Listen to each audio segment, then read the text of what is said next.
Welcome to the Church Leadership Podcast, your weekly source for encouraging and equipping local church leaders, with your hosts, Mark Gainey and Andy Frazier. In each episode, Andy and Mark sit down with church leaders that you should know. We believe these honest conversations will be helpful and encouraging to you as you lead the local church. Here is this week's episode. We are so glad you have joined us for today's episode, and it is going to be a fantastic one. We have a great friend that we're getting to know more and more on today. Before we get to that conversation, though, let me encourage you to go subscribe to our podcast. You can subscribe on YouTube or any of your podcast listening apps, wherever you listen to them. And you can leave us a rating and a review as well. You can rate our podcast really easily by going to ratethispodcast.com/CLP. And if you're new to our podcast, welcome to this show. Our mission and our goal is to encourage and equip you to lead in the local church. And we believe today's conversation is going to help you do that. So here is the episode.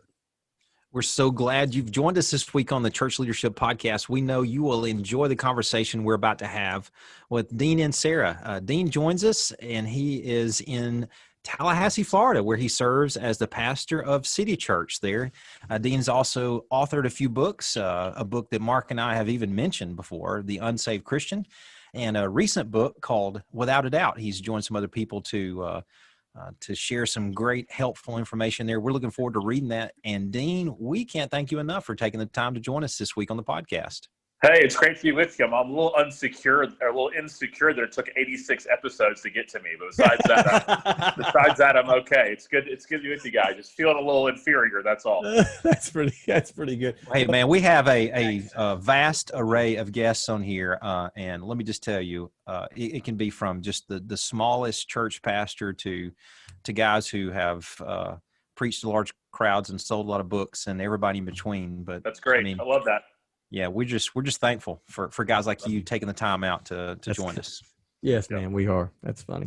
All right, well, let's start, Dean. I want to start by asking you about something that I've been passionate about a long time, and that I feel like I've been trying to say things about this that you put just exactly in words that I couldn't in the book Unsaved Christian. And it's, about cultural Christianity. Obviously, you're in Tallahassee. We're in Alabama. A lot of our listeners are in the South.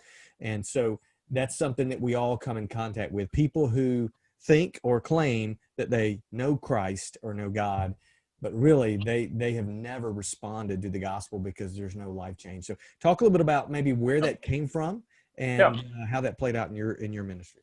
Yeah, well, I went to church every Sunday growing up, a little mainline Protestant church, unless we were sick or out of town. And if you'd asked if I was a Christian, I would have said absolutely. I thought it was strange you even asked me that question. But if you'd asked me why I consider myself a Christian, not even a back me into the wall kind of thing, just ask me, like, why would you think you're a Christian? My answers would have been like a generic belief in God, basically that I'm not an atheist, that I'm not of another religion like Judaism or Islam or Buddhism, that I'm a good person. And I come from what I thought was a Christian family. And notice in that answer I just gave you, I didn't mention the gospel one time. Well, that's cultural Christianity. And for a long time, I think that people have just wrongly thought of cultural Christianity as a discipleship issue. We just think, they just need to get more serious about the Lord and to get more connected to church, have their faith impact their life, those type of things. And I go, no. We're totally missing the boat here. This is not a discipleship issue. This is an evangelism issue. This is a totally different faith altogether that has actually nothing to do with the gospel. And after Jesus in Matthew 7 talked about wide roads, wide gates, and narrow gates, just shortly he warned about false teaching right afterwards. And then as soon as he said that, like 10 verses later, he said, many will say to me on that day, Lord, Lord, didn't we prophesy in your name, cast out demons in your name, perform miracles in your name? And he said, I'll tell them plainly, away from me, you workers of lawlessness, I never knew you. Now, a lot of folks think that, kind of grew up in 90s youth group culture. All you ever heard about was a personal relationship with Jesus. It's all you ever heard about. So that verse would be used as that kind of thinking that Jesus is advocating for a personal relationship. Now, does God have a personal relationship with us through Christ? Yes, of course. He's our Father. We're His sons and daughters.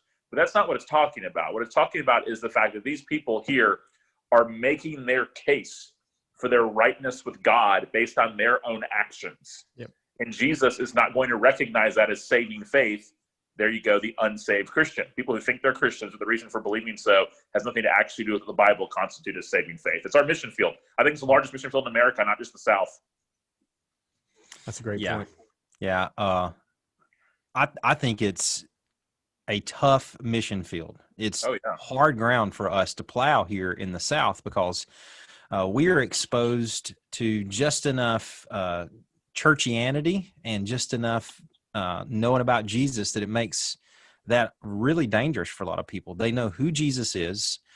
They've gone to church just enough, and they can quote a few Bible verses, and they say they're good people. So that's a struggle that Mark and I and a lot of other pastors in the Buckle the Bible Belt deal with. And I think that's where you really hit home in your book, talking about how we not only recognize this is a huge problem, but here's how we realistically can go about dealing with this. What would you say we can do to kind of maybe recognize in our churches and our ministries that maybe we aren't preaching the true gospel where people clearly understand it?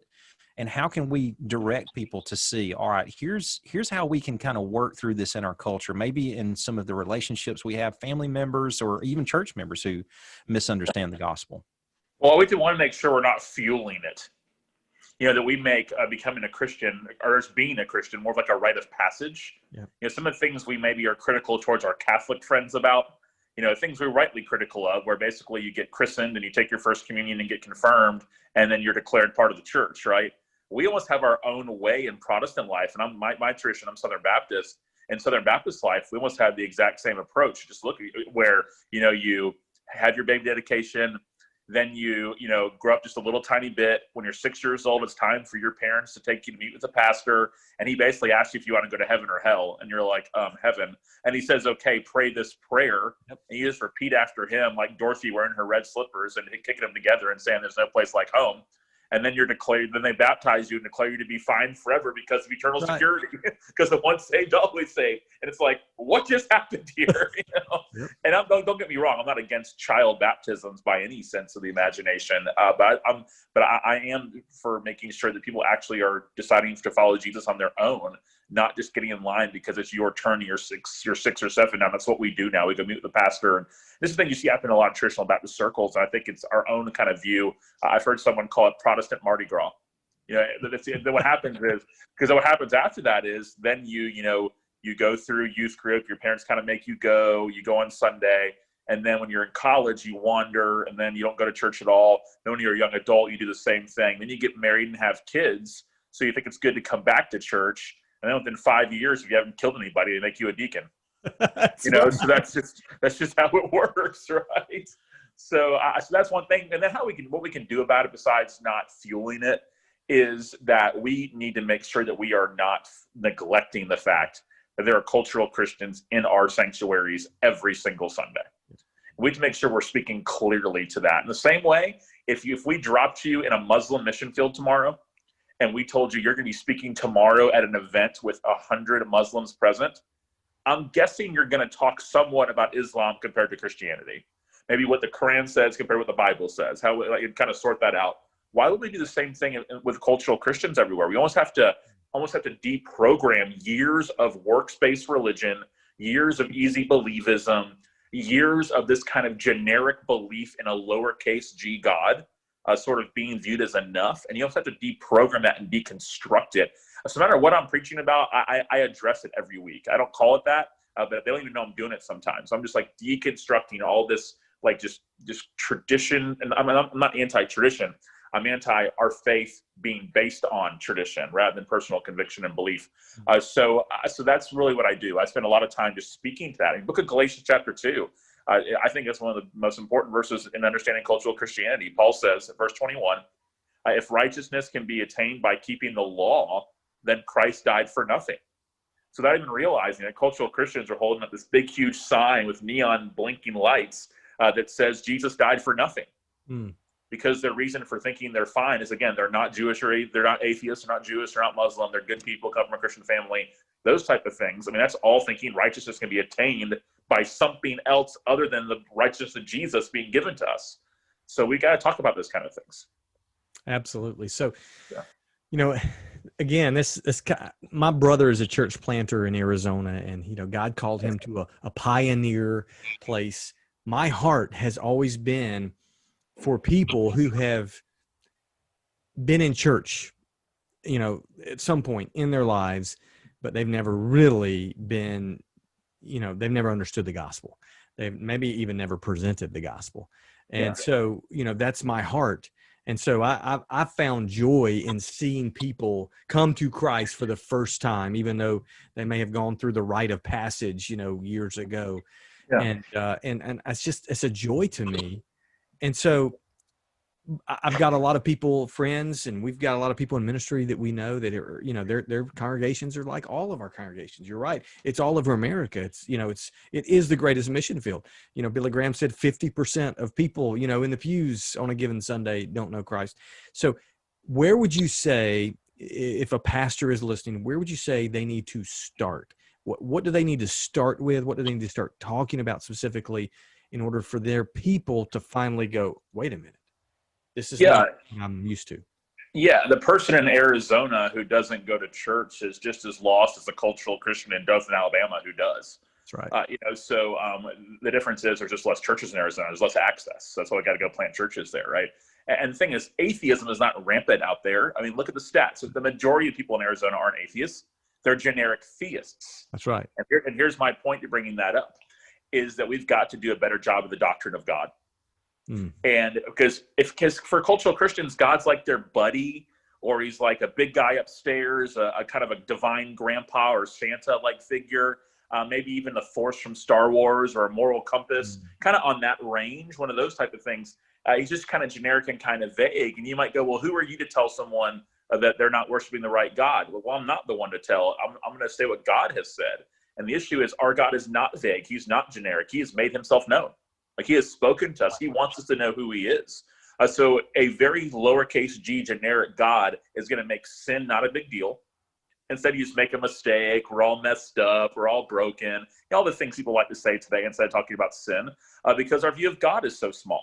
So if God's small, then what's the big deal if I mess up? Well, no, if I understand the God of the Bible, I know that I don't just mess up. I've actually sinned against God, which means that I need a savior. Well, who's going to save me? You can't save me. You have your own sin to deal with. Right. And I can't do enough good deeds to cancel out my bad deeds. That's like going to, Chick-fil-A and thinking that you can get, an extra chicken sandwich because you drank a Diet Coke and it cancels it out. It just doesn't make any sense. So that's how logical that is. I don't need the fruit cup. I'll get the fries instead because I'm drinking unsweet tea. Like that kind of mindset. I need to appeal to somebody. I need a foreign righteousness. I can't attain one of my own or have another person do it for me.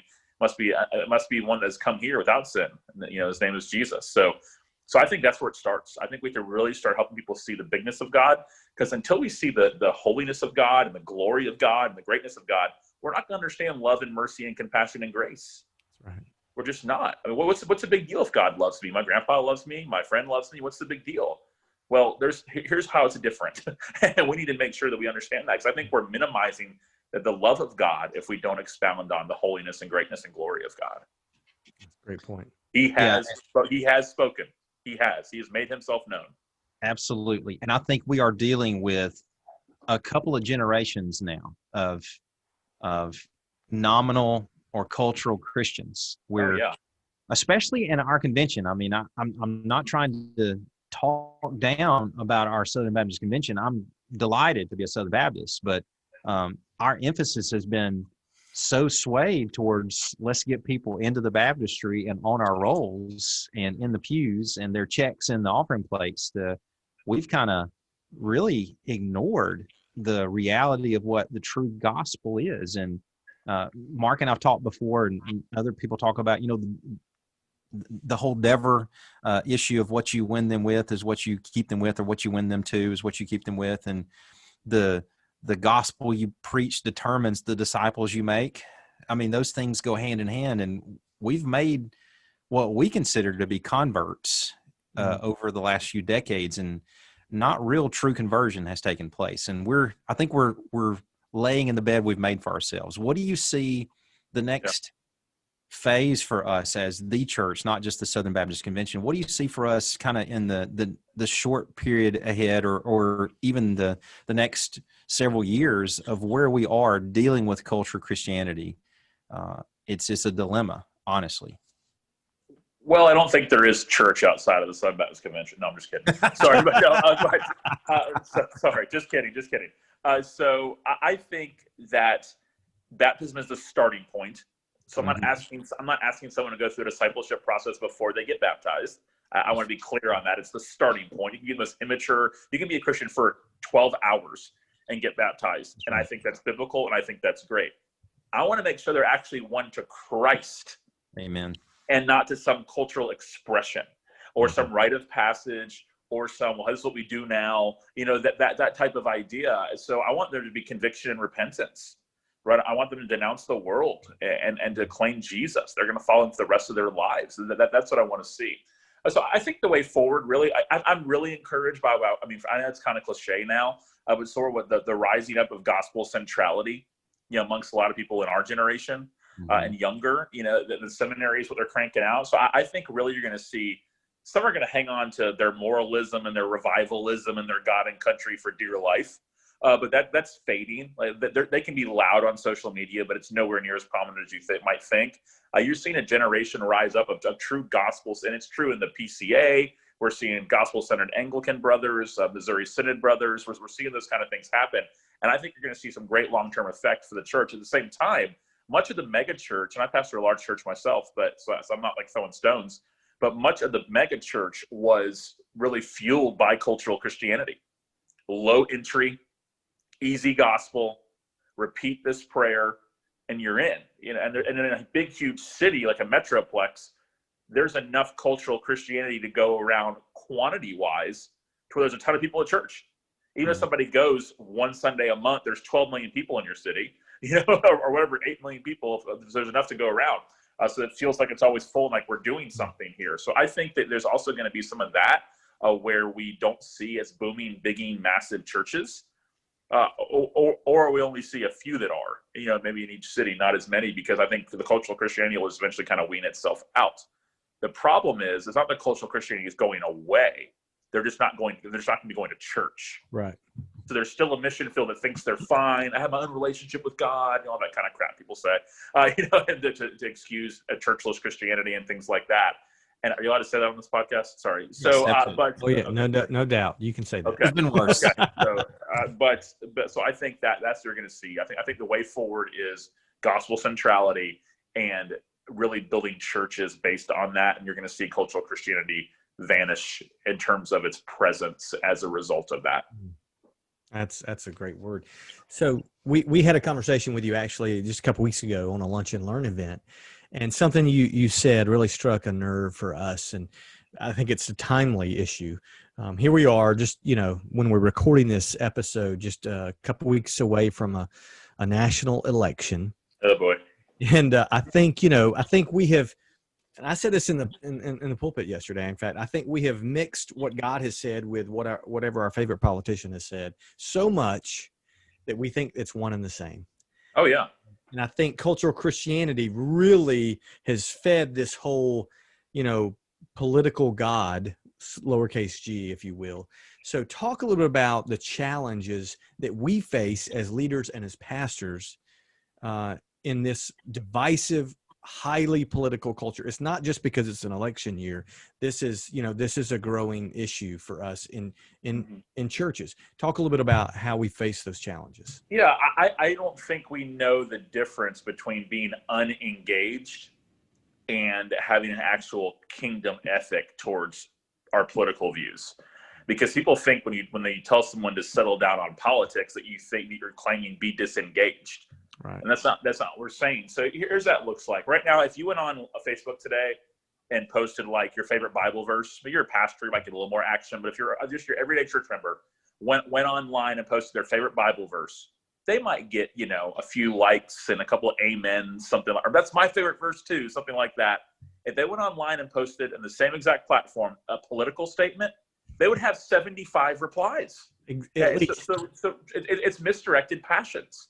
It is. And people think it's one and the same, like you said, and that's the biggest issue. So we got to help people sort through that. Also, there is the issue of what's happened to pastors. And now we could get away with saying the wrong thing biblically or theologically before we could get away with saying what's in someone else's eyes the wrong thing politically. What a scary place to be. Like, what a discipleship crisis we have when that's the case. And it's really troubling. So we have misdirected passions. And I think it's a result of years of just the marrying the two together and making our ultimate passions. For a cultural Christian, again, they don't know Jesus. So you got to fill it with something, right? And what they've done is they've filled it with a sort of Americanized gospel or a social gospel that allows them to have the feels of religion and the passions of religion without the theological commitments of it. And that's where we're at. So guess what? We have to be courageous and be willing to plow through that and speak to it and talk about it and call it what it is and call for repentance, not to disengage, but to rethink what it looks like to engage. And what does it actually look like to live as sojourners and aliens? You know, as people who are not of this world, like, what does that actually look like to have our citizenship in another place than here? Like Philippians 3 says, like, what does that look like for us? And I don't think you can talk about it enough. I mean, I think that's the essential part of our discipleship now is that world, because it's not going to get any better. No. It's just not. It's not going to get better. No. It's religion now. But what's really dangerous is when it's religion, but you think it's Christianity. Yep. Oh boy, good luck with that. Yeah. Yeah, you're right. I think that's exactly where we are.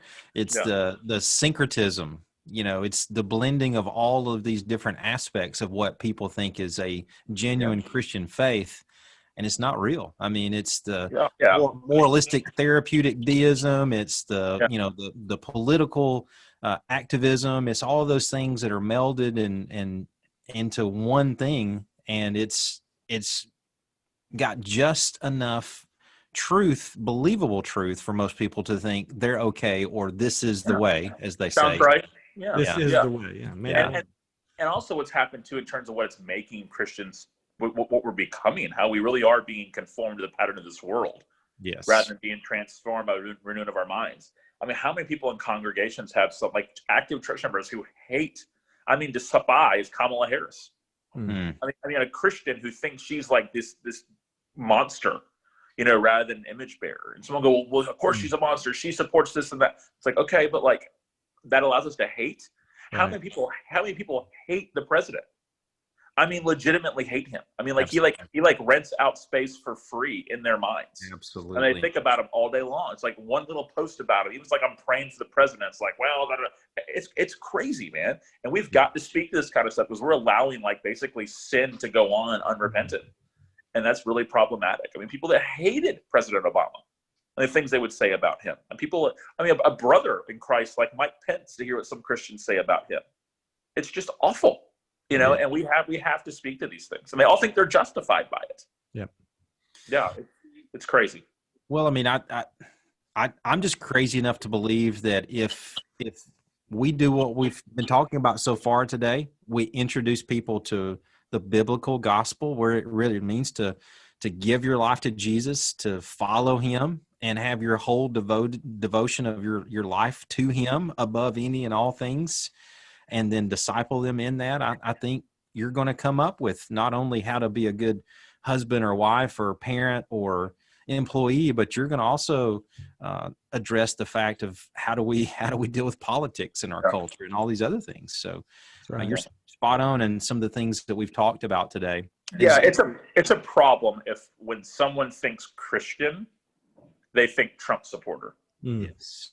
That is a problem. And that's not that you can't be a Christian and be a Trump supporter. I'm not saying that. But when people think that in the lost world, that's one of the first things, if not the first thing that comes to mind. We should grieve over that. Yes. Yeah. But, and what does it say about our Christianity as a whole, as the appearance of what we are, that when certain people who claim to be Christians, who that's the people who aren't Christians point to, and they say, well, if that person claims to be a Christian, then I don't want anything to do with that. And how does that translate to a different country? Like, how would it affect your faith if you moved to Austria or Poland tomorrow? Like, our faith shouldn't have to change. It's just like ultra, like, nationalistic kind of politics, God and country USA person. Like, will they have any faith to stand on if they move to a different country tomorrow? Like, our message and our gospel shouldn't change an inch. That's right. You know, based on where we live. Yeah. And I think you make a great point. It's going to take courage. Yeah. You know, it's not going to be easy addressing some of these issues, some of these idols, some of these, heresies, false teachings, whatever you want to call them, that have, cropped up in our churches. And, but the truth is, Dean, you said it, it's not going to get any better, especially if we don't address it. So I think courage is key. And, I know our conversation is brief today, and I think we just kind of hit the tip of the iceberg. So we're going to have to bring you back, but anytime. Episode 186. There you go. That's right. We probably won't wait quite that long, but I do know that I have been encouraged, and I know those listening and watching have been encouraged and equipped to lead with courage. With the banner of the gospel. So thank you so much, Dean, for joining us. Yeah, guys, thanks for having me. Go Troy Trojans. Hey, go Trojans. That's right. I knew I was going to like Dean when we had a conversation before we hit record about the Troy football team. Just saying. Anyway. And that ends the streak of 86 episodes of us ending on something encouraging. Oh, whatever. Thank you again, Dean. We appreciate it. Yeah, we do appreciate you joining us today. And thank you for how God's using you to be courageous and to be bold and to say things that we as pastors need to hear and church leaders need to hear. So we really appreciate you taking the time to be here today. Absolutely. Thanks, guys. Appreciate that. And we'll see y'all next time.